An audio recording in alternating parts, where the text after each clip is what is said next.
Hi friends, ನಾನು ನಿಮ್ಮ ಪ್ರೀತಿಯ ರಮ್ಯಾ ಮಾತಾಡ್ತಾ ಇರೋದು. ಇವತ್ತು ಒಂದು ಹೆಣ್ಣಿನ ಬಗ್ಗೆ ಮಾತಾಡ್ತಾ ಇದ್ದೀನಿ.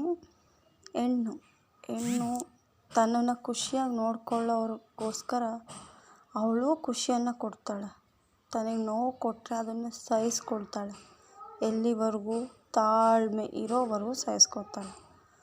ಆಮೇಲೆ ಅವಳು ಅದು ಹೇಳ್ತಾರಲ್ವ, ಹೆಣ್ಣು ಒಲಿದರೆ ನಾರಿ, ಮುನಿದರೆ ಮಾರಿ, ಆ ಥರ ಇರ್ತಾಳೆ.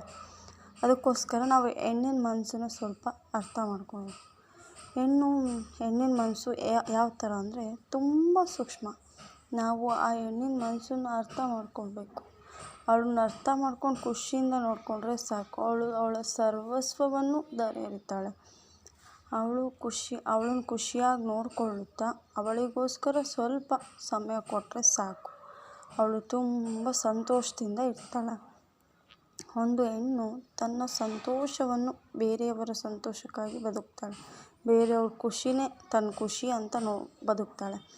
ಚಿಕ್ಕವಳಿದ್ದಾಗ ಅಪ್ಪ, ಅಮ್ಮ, ಅಣ್ಣ, ತಮ್ಮ, ಅಕ್ಕ, ತಂಗಿ ಅವ್ರಿಗೋಸ್ಕರ ಬದುಕ್ತಾಳೆ. ಮದುವೆ ಆದ ನಂತರ ಗಂಡ, ಅತ್ತೆ, ಮಾವ, ಮನೆ, ಮಕ್ಕಳು ಇವರೆಲ್ಲರಿಗೋಸ್ಕರ ಬದುಕ್ತಾ ಹೋಗ್ತಾಳೆ. ಅವಳನ್ನ ನಾವು ಒಂದು ಸ್ವಲ್ಪ ಆದಷ್ಟು ಸಂತೋಷವಾಗಿ ನೋಡ್ಕೊತ, ಅವಳು ಬರೀ ಮನೆಯಲ್ಲಿ ಕೆಲಸ ಮಾಡಿಕೊಂಡು ಮಕ್ಕಳು ನೋಡ್ಕೊತ, ಮಕ್ಕಳಿಗೆ ಊಟ, ಆಟ, ಮನೆ ಕೆಲಸ ಇಷ್ಟರಲ್ಲೇ ತನ್ನ ಜೀವನ ಪೂರ್ತಿ ಕಳೀತಾಳೆ. ಆದರೂ ಇಷ್ಟೆಲ್ಲ ಮಾಡಿದರೂ ಕೂಡ ಎಲ್ಲರ ಹತ್ರ ಬಯಸ್ಕೊಳ್ತಾಳೆ. ಆದರೂ ನನ್ನವರು ಚೆನ್ನಾಗಿರಲಿ ಎಂದು ಬಯಸ್ತಾಳೆ.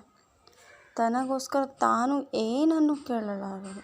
ಆದರೆ ಅವಳನ್ನು ತುಂಬ ಕಾಳಜಿ ಪ್ರೀತಿ ಮಾಡೋ ಮನಸ್ಸು ಒಂದಿದ್ದರೆ ಸಾಕು. ಆಗ ಅವಳು ತುಂಬ ಖುಷಿಯಾಗಿ ಒಂದು ಜೀವನ ಸಾರ್ಥಕತೆ ಆಯಿತು, ನನ್ನ ಜೀವನ ತುಂಬ ಚೆನ್ನಾಗಿದೆ ಅಂತ ಟ್ರೀಟ್ ಮಾಡ್ತಾಳೆ. ಅದಕ್ಕೋಸ್ಕರ ಒಂದು ಹೆಣ್ಣನ್ನು ಅವಳ ಮನಸ್ಸು ತುಂಬ ಸೂಕ್ಷ್ಮವಾದದ್ದು. ಅವಳು ನಾವೆಷ್ಟು ಚೆನ್ನಾಗಿ ಟ್ರೀಟ್ ಮಾಡ್ತೀವೋ ಅವಳು ಅಷ್ಟೇ ಚೆನ್ನಾಗಿ ನಮ್ಮನ್ನು ಟ್ರೀಟ್ ಮಾಡ್ಕೊಳ್ತಾ ಹೋಗ್ತಾಳೆ.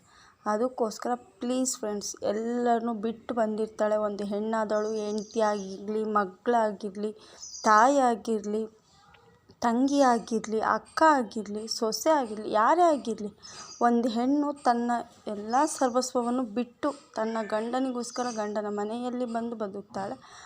ಅವಳಿಗೋಸ್ಕರ ನಾವು ಸ್ವಲ್ಪ ಬದಲಾವಣೆ ಮಾಡ್ಕೋಬೇಕು. ಅವ್ರು ಬಂದಿದ್ದಾರಂತ ಅವರೇ ಎಲ್ಲನೂ ಬದಲಾವಣೆ ಮಾಡ್ಕೋಬೇಕು ಅಂತ ಏನಲ್ಲ. ನಾವು ಬದಲಾವಣೆ ಮಾಡ್ಕೊಂಡ್ರೆ ಇನ್ನೂ ಲೈಫ್ ಸೂಪರಾಗಿರುತ್ತೆ. ಪ್ಲೀಸ್ ಫ್ರೆಂಡ್, ಒಂದು ಹೆಣ್ಣಿನ ಮನಸ್ಸನ್ನು ಅರ್ಥ ಮಾಡ್ಕೊಂಡು ಖುಷಿಯಾಗಿ ನೋಡ್ಕೊಳ್ಳಿ. Thank you friends. ಲೈಕ್ ಮಾಡಿ, ಶೇರ್ ಮಾಡಿ, ಸಬ್ಸ್ಕ್ರೈಬ್ ಮಾಡಿ. Bye friends.